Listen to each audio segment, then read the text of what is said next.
Merde. Oh putain. Oh, shit.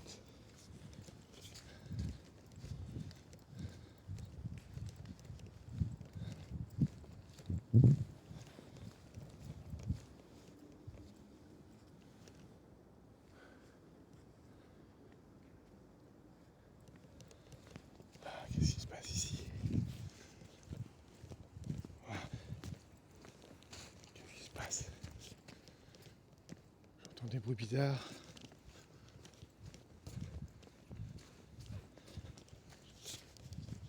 Vraiment étrange. Ok.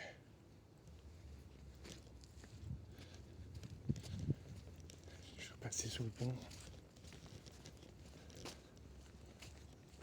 Un pont tout en pierre. Une arche.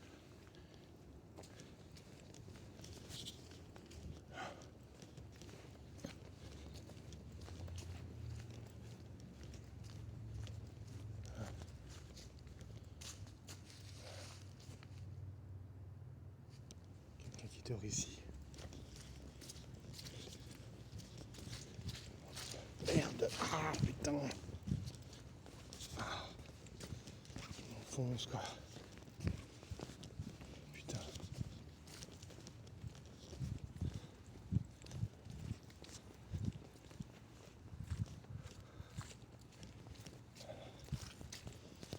Putain.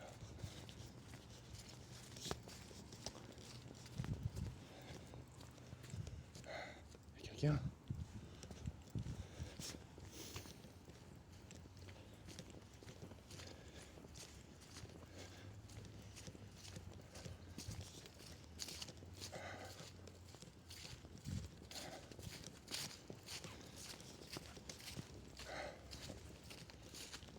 Ouais. Quelqu'un qui habite ici. Enfin qui habite. Qui se réfugie sur le pont.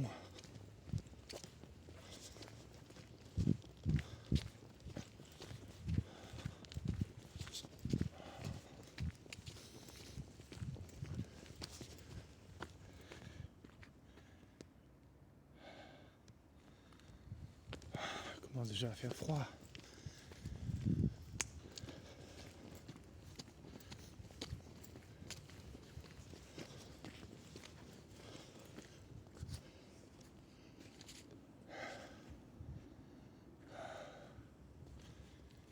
Personne.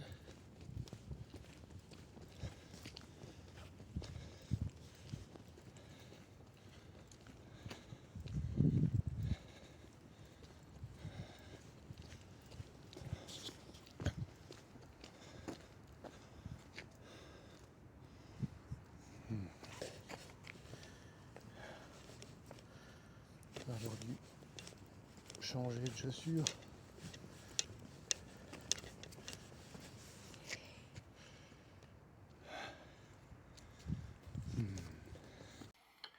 Oui, bonjour. Donc, je vous remercie d'avoir cliqué sur cette vidéo.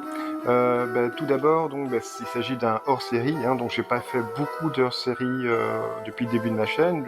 Je pense que c'est peut-être le 3e ou 4e hors-série. Je compte en faire quelques-uns par année. Donc, j'ai fait un hors-série qui présentait le festival de Az, d'épouvantail et cinéma interdit, qui se déroulait au cinéma Aventure. Donc j'ai fait un autre série qui présentait le BIF, ça c'était l'année passée.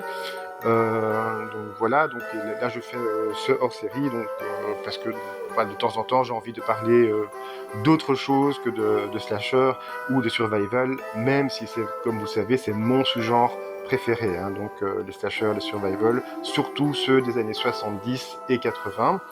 Et et j'ai décidé aussi, une vidéo sur 3, de parler de films plus récents, de slasher ou de survival plus récents. Donc c'est pour ça que je dois encore regarder le résultat du sondage, mais a priori, il va s'agir d'un slasher norvégien qui s'appelle Kolpré, parce que d'après les votes, ce serait ça. Donc je vais encore vérifier. Donc je mettrai ça ici, mais voilà, a priori, on se dirige vers ce slasher, cet excellent slasher norvégien Cold Prey. D'ailleurs, je pense les 3 Blu-ray, parce qu'il y a eu deux séquelles, sont disponibles en Blu-ray français. Enfin, il me semble, ça a vérifié, mais il me semble bien en fait. Hein. Donc ici, donc je voulais vraiment vous parler de mon fan footage préféré, hein, donc qui est Hell House LLC.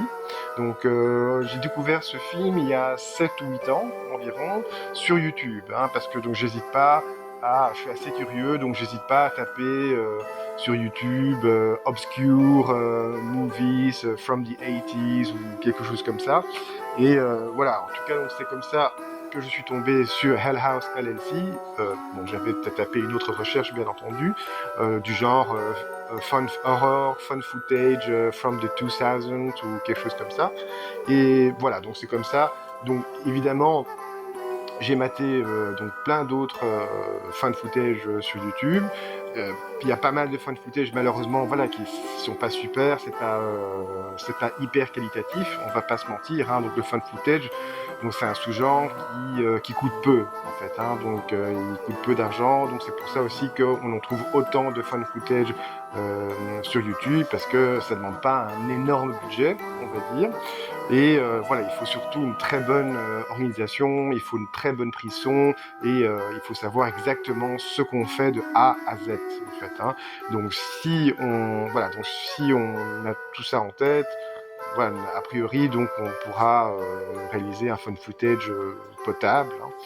Et donc voilà, donc là c'était donc c'est un film de Stephen Cognetti, hein, donc qui date de 2015.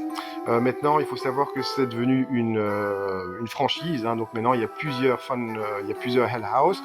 Le cinquième est en tournage. D'ailleurs, apparemment, le cinquième, ça devrait être le dernier. Donc, je suis vraiment très curieux de ce film parce que voilà, enfin, je vais développer un peu plus tard, mais vraiment, c'est une très bonne franchise et le deuxième meilleur pour moi de la franchise jusqu'ici, hein, donc le 5 étant en tournage, le deuxième pour moi c'est le quatrième, hein, donc Carmichael Manor, qui est vraiment aussi de très très bonne tenue en fait. Hein.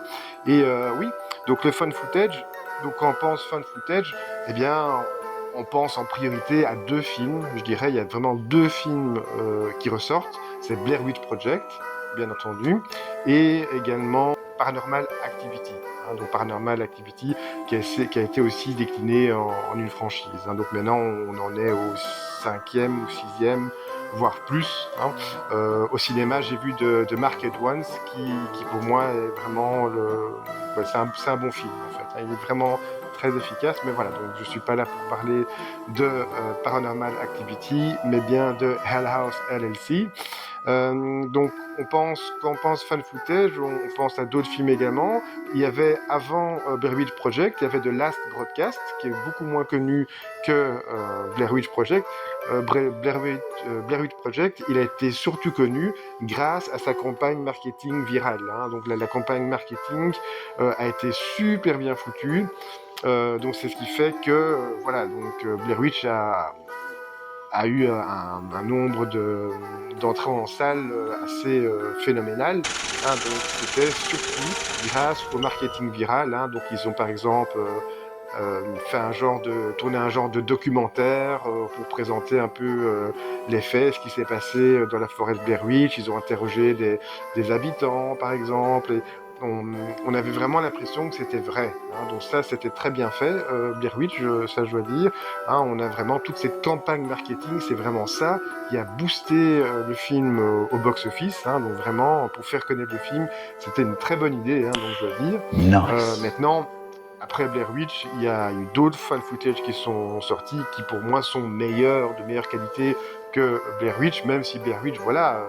Et puis Blair Witch, il faut dire, voilà, donc ça ne demande pas énormément de, comment dire, les réalisateurs ne prenaient pas de risques.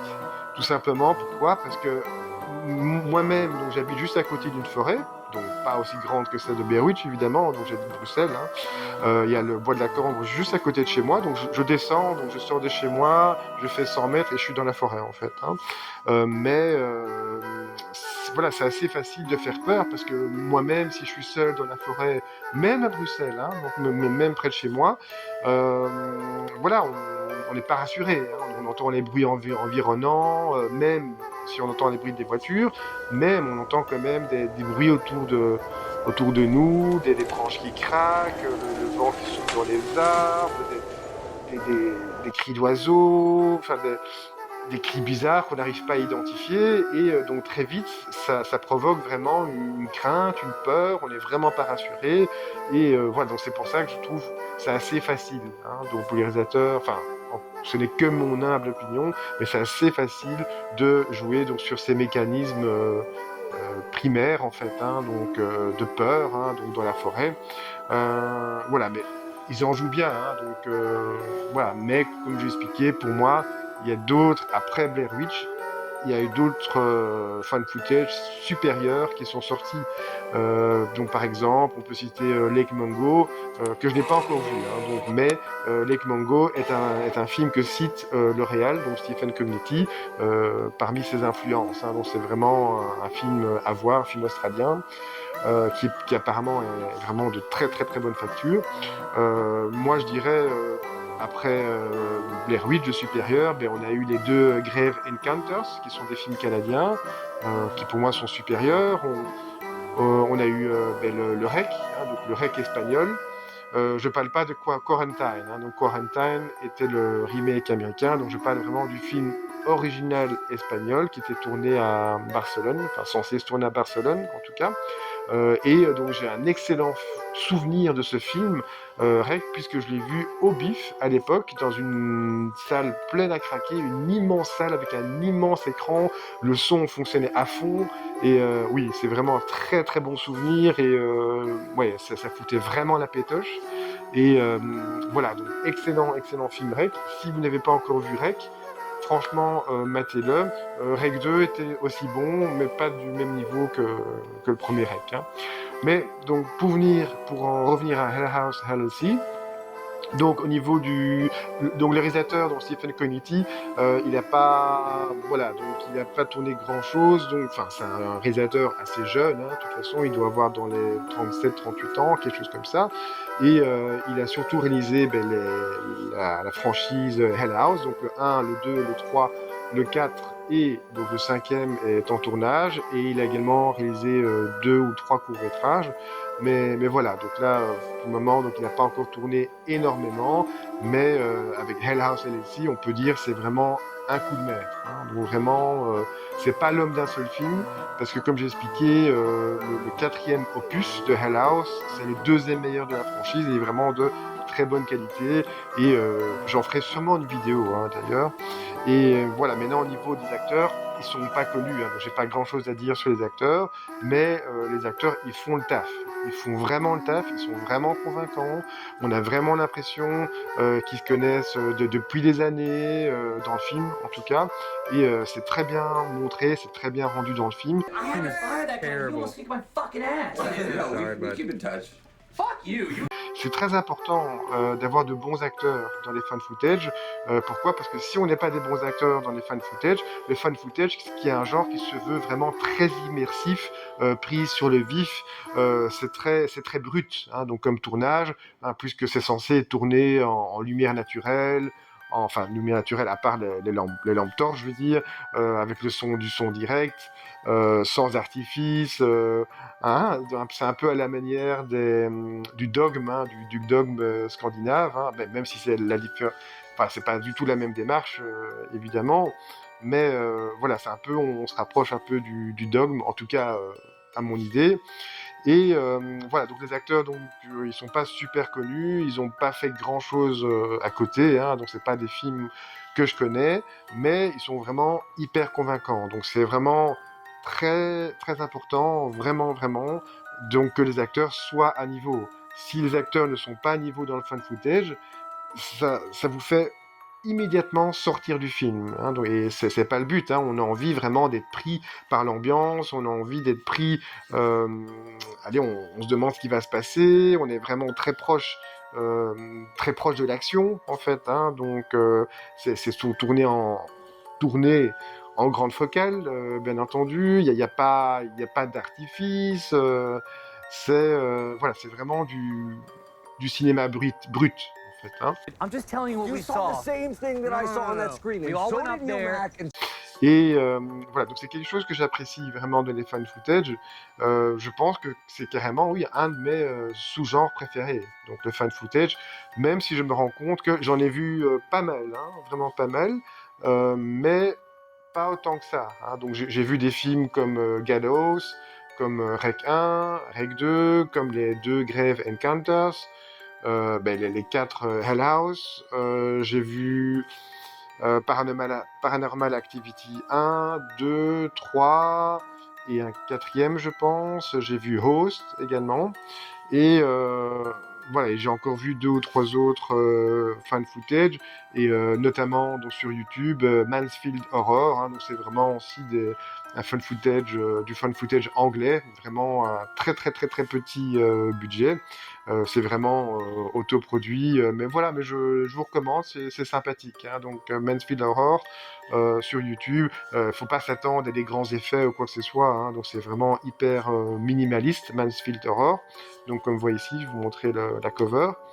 Mais voilà, donc pour revenir à Hell House, donc vraiment donc de bons acteurs, vraiment voilà, donc une très bonne surprise pour ma part, hein, donc film que j'ai découvert donc il y a 7 ou 8 ans sur YouTube, hein, donc tout simplement, et de temps en temps on tombe vraiment sur des petites pépites comme ce film. Hell House LLC, donc il est disponible, donc Hell House LLC est disponible sur Frickson, pardon, et également sur Prime, hein, donc sur Prime Belgique. Je ne sais pas s'il est disponible depuis la France, mais en tout cas, voilà, il est également disponible sur YouTube. Et maintenant, ce qui est bien sur YouTube, c'est que vous pouvez ajouter des sous-titres, hein. Donc là, je vous montre ici comment faire, donc c'est assez simple, hein. Mais voilà, les sous-titres ne sont pas disponibles du français vers l'anglais, je ne pense pas que ce soit disponible malheureusement, hein. Donc j'ai essayé, notamment pour ma chaîne, mais ça ne fonctionne pas, ou alors je m'y prends mal, je ne sais pas. Mais en tout cas, de l'anglais vers le français, ou de l'anglais vers d'autres langues, c'est disponible, vous avez la traduction automatique qui fonctionne très bien, hein. Donc maintenant, voilà, donc c'est pas toujours super bien traduit, mais dans les grandes lignes, on comprend en fait, hein. Donc c'est quand même, et ça s'améliore de plus en plus grâce à l'IA. Maintenant, pour parler du pitch, donc en fait, le film commence, on voit des entrepreneurs qui sont dans une voiture et ils sont en route vers Hell House, en fait, hein, donc qui est une maison, c'est pas clair, est-ce qu'ils l'ont louée ou est-ce qu'ils l'ont achetée, je sais plus, donc c'est une maison un peu qui se retrouve à la campagne, dans l'État de New York, hein, donc pas si loin que ça de la ville, parce qu'à un moment dans le film, ils disent qu'ils sont à moins de 100 km de New York City, finalement. Et donc ces jeunes entrepreneurs, ils vont décider de faire une maison de l'horreur, en fait, hein. Donc c'est-à-dire une maison, c'est une attraction, on va dire, hein. Donc oui, c'est une attraction, donc ils vont aménager donc cette maison pour la rendre horrifique, hein. Donc c'est de la maison de l'horreur en fait, hein. Donc le but, c'est que des gens viennent dans la maison, ils visitent la maison et donc d'un point A à un point B, hein, et ils vont se faire surprendre par des acteurs habillés en clown, déguisés en clown, il y aura des effets gore qui vont intervenir, il y aura du sang en fait, bref voilà, c'est une maison de l'horreur, je ne sais pas comment dire en français, mais voilà, vous avez compris l'idée, hein. Donc l'idée, c'est vraiment faire un tour dans cette maison et voilà, avoir des sensations grâce donc aux acteurs, au décor horrifique, et donc voilà, donc ça c'est le but de la maison de l'horreur, donc c'est vraiment faire peur à travers donc ce tour dans la maison d'un point A à un point B. Et voilà, donc ces entrepreneurs, voilà, on sent bien, c'est pas vraiment dit dans le film, mais voilà, on sent bien que c'est un peu leur dernière chance. Ils font référence à un moment dans le film à une autre attraction à New York même qui n'a pas fonctionné. En tout cas, on devine que ça n'a pas fonctionné et on devine que c'est vraiment un peu leur dernière chance en fait, hein. Donc ils mettent vraiment tout leur effort dans cette attraction.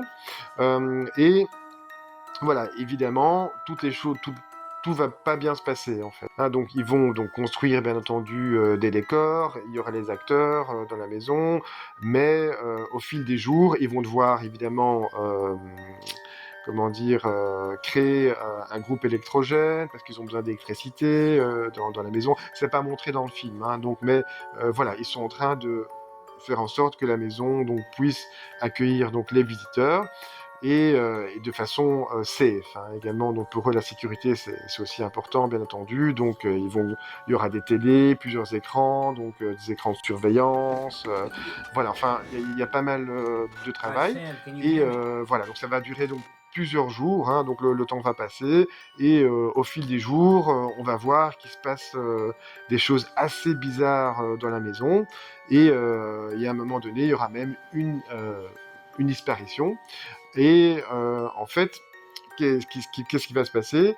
Donc, très vite dans le film, dès le début du film, on voit que ça se passe très mal, hein, donc, les pompiers sont là, la police arrive, on se demande qu'est-ce qui se passe, les ambulances, tout le monde, les touristes, hein, voilà, ils sont en panique, hein, donc on voit des blessés également. Donc bref, on comprend directement qu'il s'est passé quelque chose de très grave dans cette maison de l'horreur, Hell House. Et en fait, une des rescapées, hein, donc, qui est la copine de l'entrepreneur, hein, donc elle va décider de voir en fait une documentariste, hein, donc, et ces documentaristes, parce que la documentariste, elle veut réaliser un documentaire sur ce qui s'est passé à Hell House. What is that? It's everything.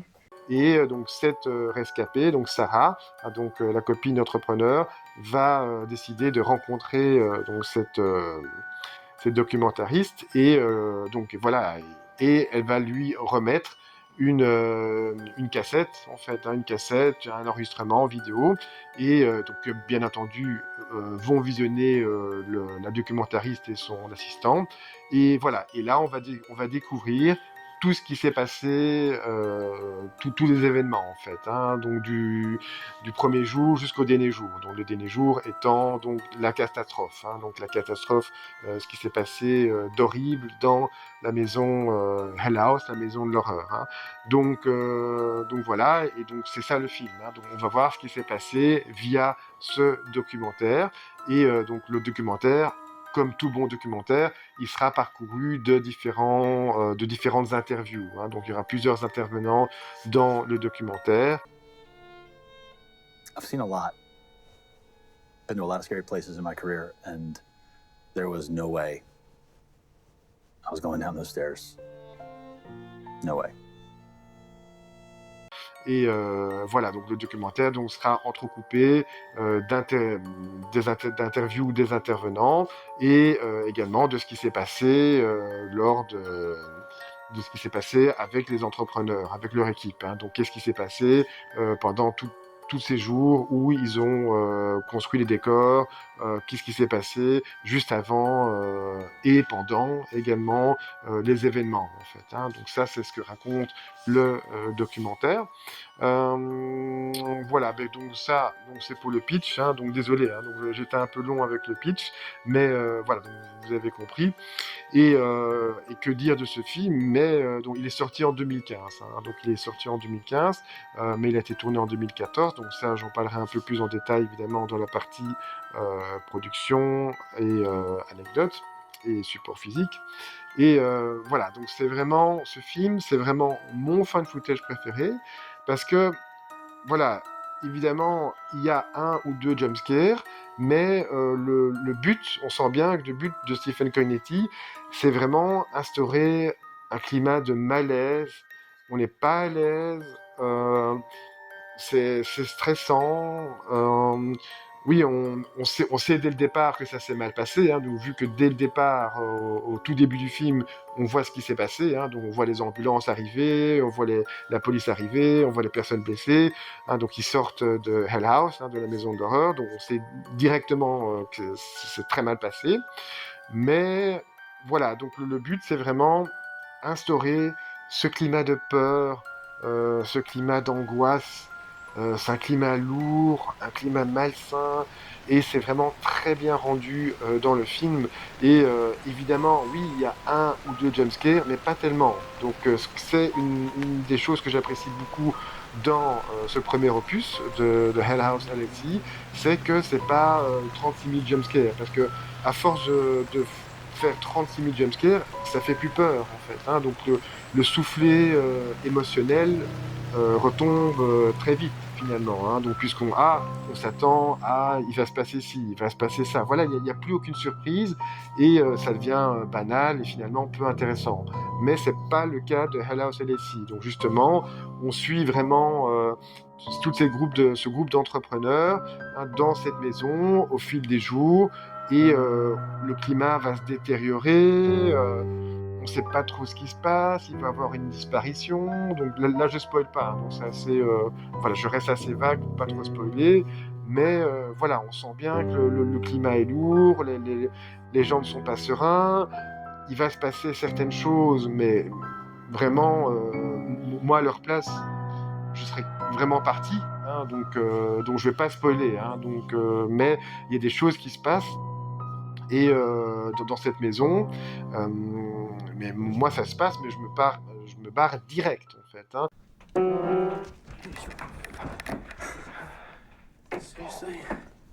Donc oui, donc comme dans beaucoup de films, dans beaucoup de fiction, il y a un sentiment d'incrédulité qui doit être assez haut, assez élevé, on va dire, hein.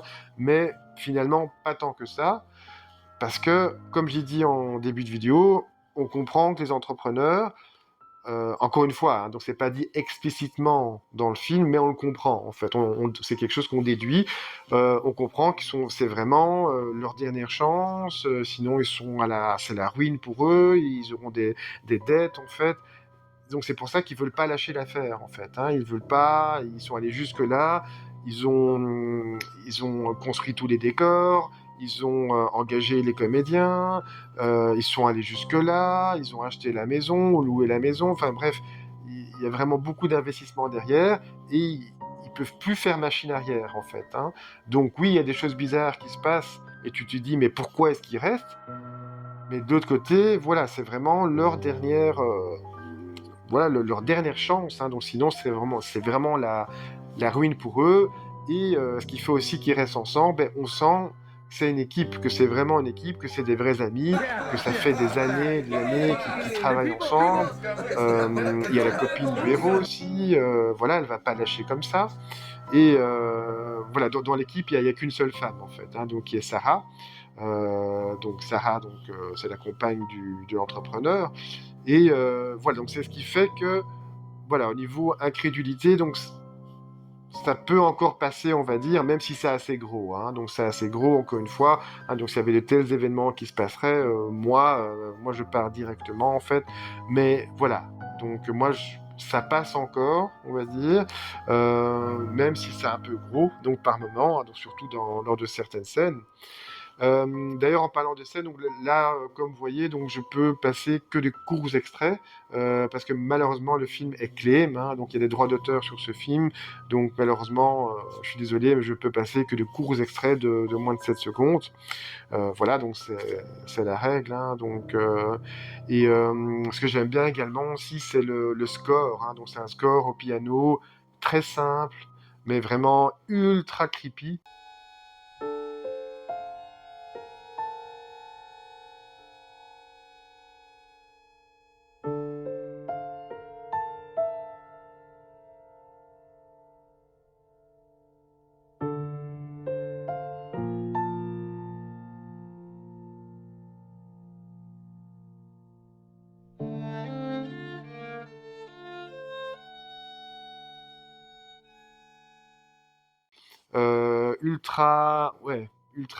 Ultra glauque comme son, mais tout en étant simple. On est vraiment dans la simplicité au niveau du score, mais à l'image du fan footage, hein. Donc, puisque le fan footage, donc c'est un genre sans fioriture, il n'y a pas de grands effets de travelling, d'éclairage ou de fondu enchaîné ou quoi. Non, si c'était le cas, ben, ça briserait les règles du fun footage en fait. Hein. Donc le fun footage, et c'est aussi une autre chose que j'apprécie, c'est que les règles du fun footage sont bien respectées dans ce film. Hein. Hein, donc une des règles, par exemple, c'est pas commencer à mettre de la musique, une musique de fond en fait. Hein. Donc ça n'a pas de sens en fait. Hein, de mettre une musique de fond, ça fait vraiment sortir du film. Hein. Donc c'est pas le but. Hein. Et ce que j'apprécie aussi, c'est que oui, donc vers la fin, évidemment, donc quand on va voir ce qui se passe à l'intérieur de la maison de l'horreur, effectivement, donc la cam, il y aura un peu shaky, hein, donc ça va bouger, hein, on voit la caméra qui va bouger assez fort en fait, mais bon, ça c'est normal vu que ce qui se passe dans la maison en fait, hein, donc vu les événements, c'est normal qu'on ait une caméra qui bouge très fort.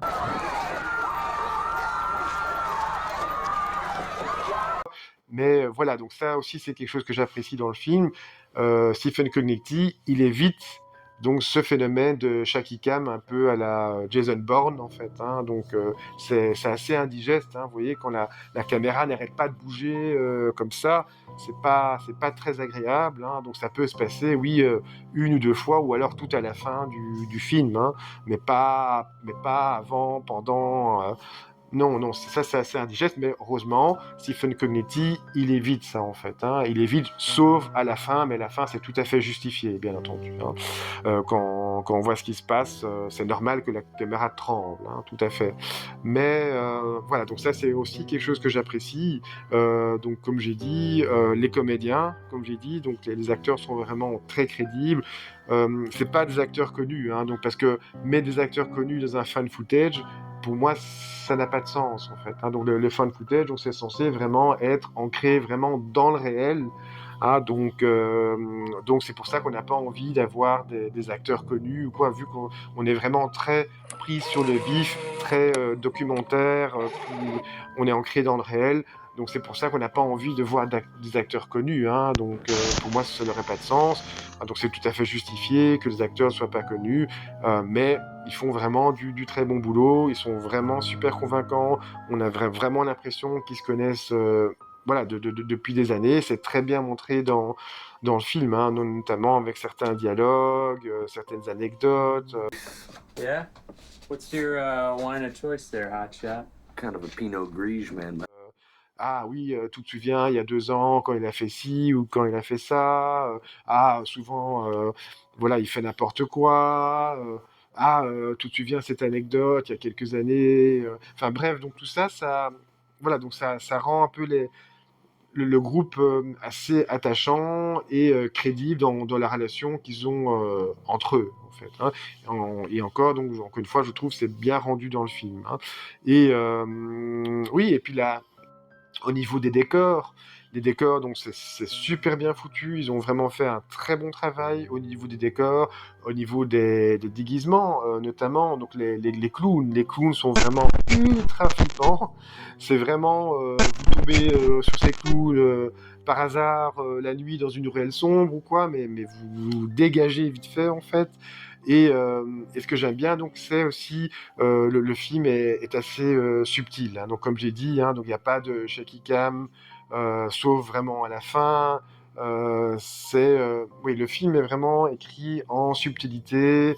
On n'est pas directement dans les grands effets ou quoi. Non, on n'est pas là-dedans. Hein. Donc, le film est vraiment il est distillé par ce climat malsain, ce climat très tangible, prenant, et on veut savoir vraiment ce qui se passe, on veut en savoir plus, en fait, qu'est-ce qui va se passer, même si on sait ce qui s'est passé en tout début de film, évidemment, mais on a vraiment envie de suivre donc cette équipe d'entrepreneurs au jour le jour, pour voir leur interaction, voilà, les interactions qu'ils ont entre eux, savoir comment Hell House va évoluer, donc au niveau des décors, au niveau monter l'électricité, les groupes électrogènes. On veut en savoir plus sur ce groupe d'entrepreneurs. C'est vraiment très bien rendu dans le film. Hein. Donc, encore une fois, donc c'est important que les acteurs soient crédibles. Et ici, c'est le cas. C'est vraiment une des réussites du film.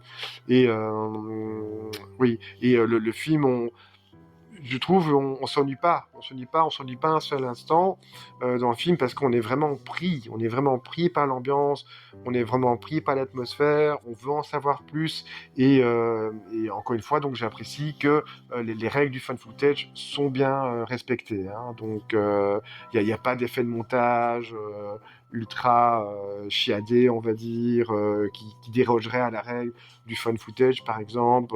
Il n'y a pas la musique de fond en fait comme souvent on met une musique de fond qui pour moi n'a vraiment pas de sens hein, dans le contexte d'un fan footage. Euh, oui, donc tout ce climat, donc il y a eu un très bon travail au niveau production design, hein, donc la maison a été vraiment très bien choisie, je trouve, hein, donc la maison en tant que telle est déjà ultra flippante, elle est vraiment flippante. Pourtant, on voit bien qu'on n'est pas très très loin de la ville, hein, donc mais ouais, je sais pas, on est vraiment pris par l'ambiance, les clowns sont vraiment ultra flippants. Voilà, c'est vraiment tout en subtilité en fait, hein. Vous aurez pas un peu comme Grave Encounters, donc là, vers la fin, vers la deuxième partie, on n'est plus dans la subtilité, mais malgré tout, j'aime beaucoup les deux Grave Encounters, mais là, tout le temps, du début à la fin, on est vraiment voilà, il ne faut pas s'attendre à voir des gros effets spéciaux ou quoi, non, c'est vraiment ancré dans le réel. Vraiment des petits effets de flip, comme ça, très bien distillés. Notamment, il y a un moment où il y a un des acteurs, donc il est dans sa chambre, et il s'enregistre, hein. Donc il est en train de se filmer, parce que c'est une sorte de vlog, en fait, hein, donc qu'il enregistre pour montrer sur leur site internet par après, parce que les entrepreneurs, ils ont un site internet pour faire la promotion de leur attraction, donc ce sera Hell House hein, dans ce cas-ci. Voilà, donc il se sert également de ces vidéos qu'il enregistre un peu au format vlog pour alimenter leur site web. Et il y a un moment donné, donc je pense que c'est la nuit, donc il est un peu couché, donc il regarde la caméra. Il est allongé, il est couché sur le ventre, il regarde la caméra, et voilà, derrière lui, donc il y a la porte, donc la porte qui est ouverte, tout simplement, et pendant qu'il parle, donc il y a une forme humaine, hein, on devine que c'est Sarah, on la voit pas vraiment bien, mais on devine que c'est elle, parce qu'elle est dans la pénombre, en fait, hein. Ils sont dans l'obscurité, mais on devine que c'est elle. Et voilà, il lui dit 2-3 mots, elle ne parle pas, elle réagit pas, elle repart, en fait, quoi. Mais c'est bête, hein, c'est bête, mais ça marche toujours, en fait, hein. Donc quand on a la personne qui parle en premier plan, et dans l'arrière-plan, en fait, dans le fond, on a une porte ouverte, la nuit, dans le fond, voilà, on se dit qu'est-ce qui va passer? Qu'est-ce qui va passer à travers cette porte? Qu'est-ce qui va venir, en fait, hein? Donc, c'est tout bête, hein, c'est des mécanismes de peur, d'angoisse, de suspense, tout bête, mais très bien utilisé dans ce film, en fait, hein. Donc vraiment, il y aura aussi un autre moment ultra flippant qui va également impliquer ce même entrepreneur, en fait, hein, donc celui qui réalise les vlogs. Et ça aussi, donc c'est une scène, mais vraiment très simple, mais ultra flippant. Donc je vais pas en dire plus parce que j'ai pas envie de spoiler. Mais c'est vraiment, oui, c'est une des plus grosses flips dans le film, je trouve. Et il y a aussi évidemment toutes les scènes qui impliquent les clowns, hein. Donc les clowns, ils sont vraiment très bien réussis. Les maquillages, c'est super bien. Et encore une fois, on est dans la subtilité, hein. Donc c'est pas des maquillages à la truelle ou quoi que ce soit. Non, en fait, hein. Jesus Christ, those fuckers are creepy. I mean, I guess I'll put Joey. Et la façon dont bougent les clowns aussi, on est aussi dans la subtilité, en fait, hein. Donc, vous attendez pas, encore une fois, à des grands effets spéciaux ou quoi. Non, on est vraiment dans la retenue, et c'est quelque chose que j'apprécie beaucoup, hein. On est vraiment dans la retenue, dans le réel, même si on sent bien qu'il y a une dimension fantastique hein, dans le film, il y a une dimension surnaturelle, mais ça, ce sera plus expliqué dans les séquelles, en fait, hein, dans les séquelles et dans le quatrième, on dit que c'est une préquelle, mais c'est pas une préquelle, c'est plus une séquelle en fait. Hein. Donc le 4e opus qui est vraiment le 2e meilleur de la franchise. Hein. Si vous avez vu Carmichael 2, si vous avez vu toute la franchise, dites-moi, donnez-moi votre avis, quels sont vos opus préférés, hein. Donc quel est votre préféré? Moi personnellement, donc c'est vraiment le 1 et le 4, et j'ai vraiment hâte de voir le 5e opus.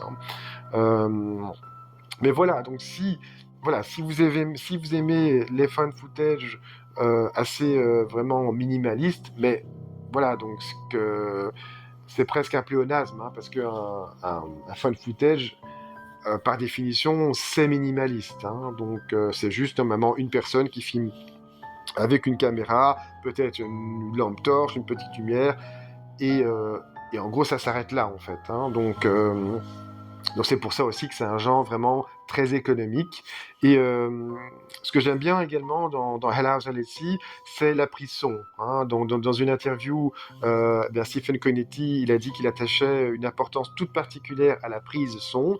Et effectivement, hein, donc la prise son, ça rend encore le film beaucoup plus immersif. Hein. Donc pas seulement grâce à la qualité du jeu des acteurs, mais également par la prise son en fait. Hein. La prise son, les cadrages, mais évidemment les cadrages, c'est pas travaillé, vu que c'est un fan footage, faut pas s'attendre à un super cadrage, et c'est normal, vu que c'est un fan footage, on est vraiment là, c'est une réalisation de type brut, tournée sur le vif. Hein. Donc voilà, le film est vraiment très bien réalisé, que ce soit au niveau également, toute la maison est bien utilisée, donc ça c'est aussi un très bon point dans le film. Hein, donc la maison est très bien utilisée, on s'attarde pas juste sur une pièce, on parcourt vraiment toutes les pièces de long en large, on se demande ce qui se passe dans les recoins, qu'est-ce qui va, est-ce qu'il va avoir un clown qui va, ou je sais pas, une menace en fait qui pourrait surgir d'un recoin mal éclairé, en fait qu'est-ce qui se passe dans ce... Voilà, donc on est vraiment dans cette subtilité, hein, dans cette économie de moyens, dans cette économie d'effets, d'ailleurs des effets spéciaux, enfin voilà, il n'y a pas vraiment d'effets spéciaux dans le film, hein, mais c'est un mini spoiler, mais voilà, et voilà, j'ai vraiment aucun point négatif à dire sur ce film, hein, donc je le trouve pas trop long, il est vraiment prenant, il est ultra efficace, il fait vraiment peur, vraiment, je vous recommande de regarder ce film seul, la nuit, lumière éteinte, avec un bon système son, hein, au moins avoir une bonne barre son par exemple, ou un home cinéma en fait, vraiment... vous voyez, je vous assure, ça va vous faire de l'effet. Vous n'allez pas faire votre malin. Et voilà, donc vraiment, j'ai que des points négatifs. La narration, je trouve, elle est bien foutue. Hein, donc, puisqu'on passe du documentaire enfin, c'est dans le documentaire, en fait. Hein, donc, à ce qui s'est passé, en fait. Hein, donc, on passe d'une scène, d'une temporalité à une autre, mais... je veux dire, la temporalité est très bien gérée dans le film. C'est pas bordélique, on va dire, donc c'est assez fluide au niveau temporalité. On comprend ce qui se passe, on comprend à quel moment ça a été tourné. C'est pas une narration éclatée, donc c'est aussi c'est quelque chose que j'apprécie dans le film. Voilà, donc j'ai vraiment...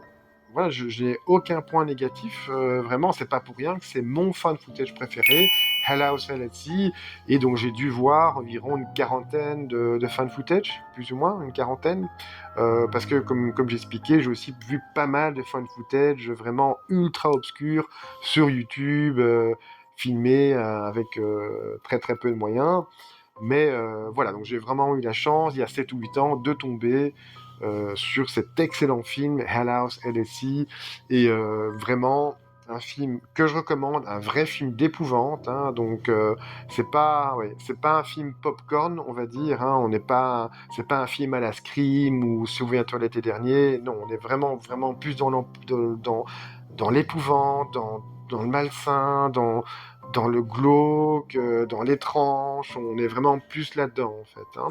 Et voilà, donc c'est vraiment Stephen Connelly, c'est vraiment, c'était, je pense, c'était son deuxième film. Juste avant ça, il a réalisé un court métrage.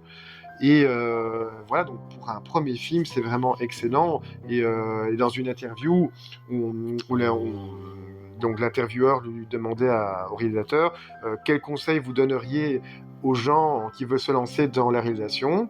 Et Stephen Connelly, il a dit c'est très important de tout avoir que tout soit scripté. Hein, donc vous savez, vous devez savoir ce que vous faites de A à Z. Hein, donc vraiment, donc vous devez parer à toute éventualité. Donc s'il y a un problème sur le tournage, eh bien vous devez anticiper ce problème en fait. Hein. Donc voilà. Donc bref, pour lui, il faut être hyper préparé. Hein, donc il n'y a pas de place à l'improvisation en fait. Hein.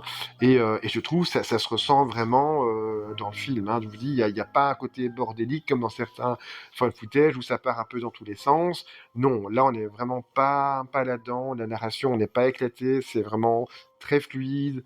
Et voilà, c'est vraiment quelque chose que j'apprécie. Voilà, donc ça. Donc c'était mon avis sur Hell House LLC. Donc là maintenant, je vais vous envoyer le trailer et on se voit juste après.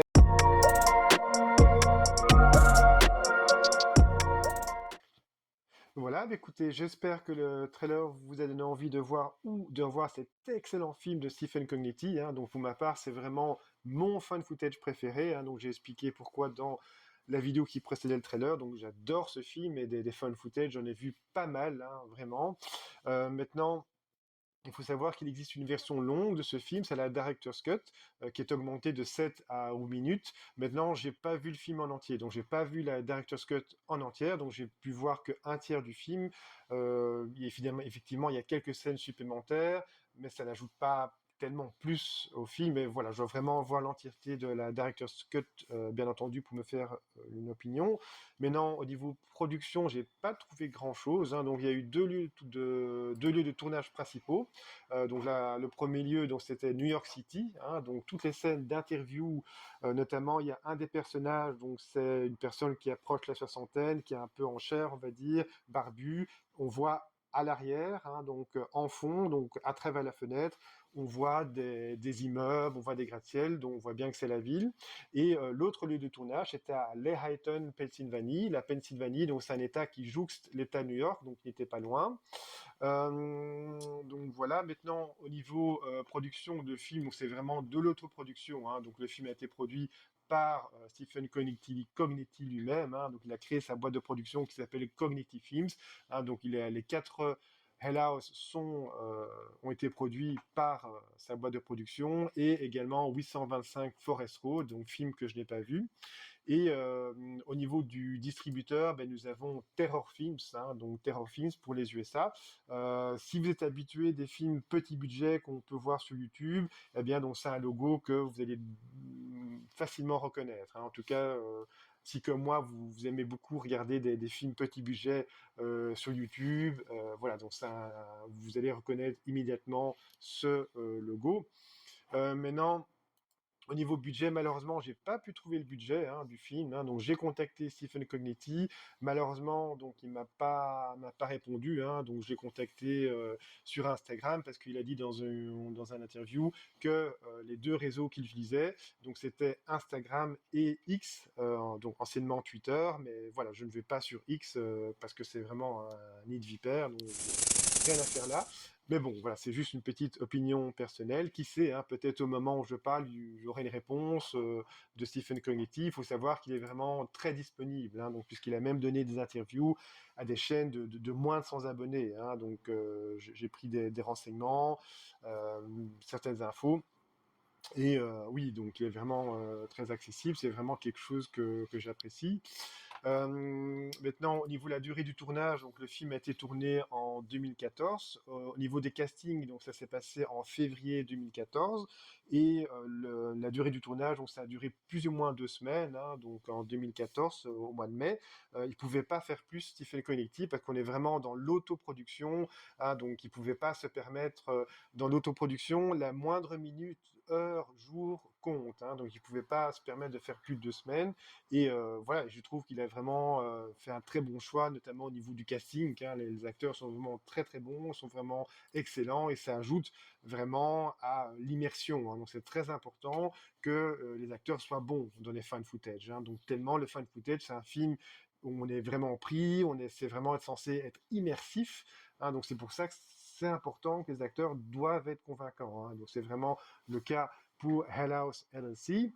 Voilà, mais au niveau la production, bah, écoutez, donc c'est à peu près tout. Donc le film, malheureusement, n'a pas pu bénéficier d'une sortie cinéma, mais il a quand même pu sortir dans 2 festivals, hein, en 2015, donc qui est le Telluride Horror Show en octobre 2015 et également le Fear Fit Festival, également au mois d'octobre. Et il a même gagné un prix, hein. Donc il a même gagné le prix du meilleur film paranormal, donc enfin un prix qui est totalement mérité selon moi, même voilà, si je peux pas, je sais pas avec quel film il était en compétition, Hell House LLC, mais voilà, et Rotten Tomatoes donne quand même un score moyen global de 73%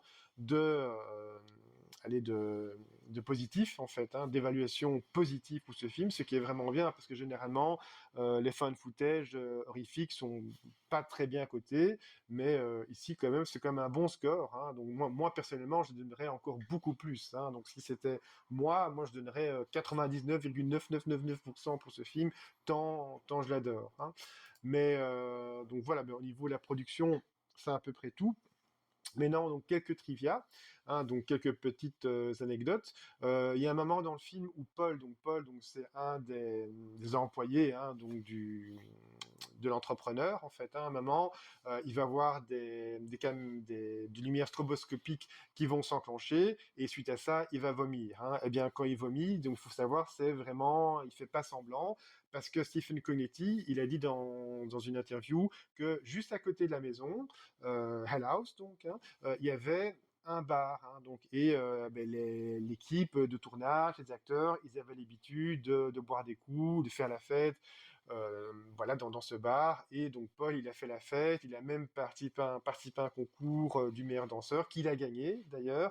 Et voilà, il a bien fêté ça. Et donc juste après, voilà, avoir bu quelques pots dans ce bar, hein, il a tourné sa scène et à un moment, il s'est senti mal. Et voilà, donc c'est vraiment voilà, c'était pas du semblant, c'était pas du fake, donc, hein.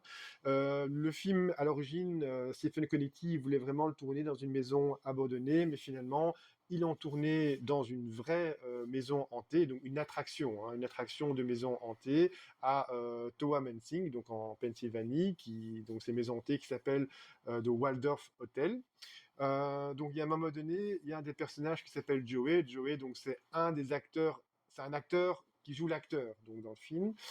Donc c'est vraiment très, comment dire, voilà, donc c'est un acteur qui joue l'acteur dans le film. Il interprète un, un clone.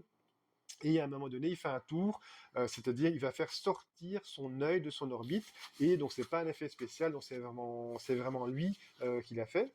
Le réalisateur et scénariste Stephen Cognetti, il a tourné une scène où il n'est pas crédité, hein, donc à un moment donné, on va voir donc tout le groupe, tous les groupes qui attendent en fait de passer. En fait, il y a tout un groupe qui attend de passer pour passer son tour en fait, pour rentrer dans la maison à un moment. Et donc cette scène donc a été filmée par Stephen Cognetti, hein. Donc c'est vraiment, c'est plus vers la fin du film, hein. Donc on voit vraiment tous les gens qui font la file pour rentrer dans la maison, dans Hell House. Et donc c'est lui qui a tourné cette scène. Ben, l'hôtel abandonné n'existe pas, hein, donc comme j'ai dit, hein, donc c'est le Waldorf Hotel à Toumansenin, et donc c'est tenu par une certaine Angie Mauer, et elle a servi de set designer, hein, dans le film. Il y a un moment donné, il y a le producteur Joey Bandoli, donc c'est lui qui va tourner la scène où, à un moment donné, donc Diane qui est la documentariste, hein, donc puisque Hell House, c'est un documentaire en fait, hein. Donc il y a un moment, donc Diane, la documentariste, donc toutes ces scènes qui impliquent Diane, où elle est filmée, où allez, Sarah est interviewée, donc toute cette scène, donc ça a été filmé par Joey Bandelli, en fait, mais il n'est pas crédité.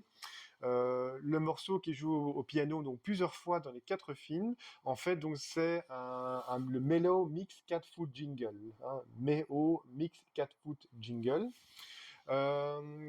Et voilà, donc comme j'ai dit, hein, donc à la base, normalement, ça devait tourner dans une vieille maison abandonnée, mais ils ont préféré tourner dans une vraie attraction de maison hantée.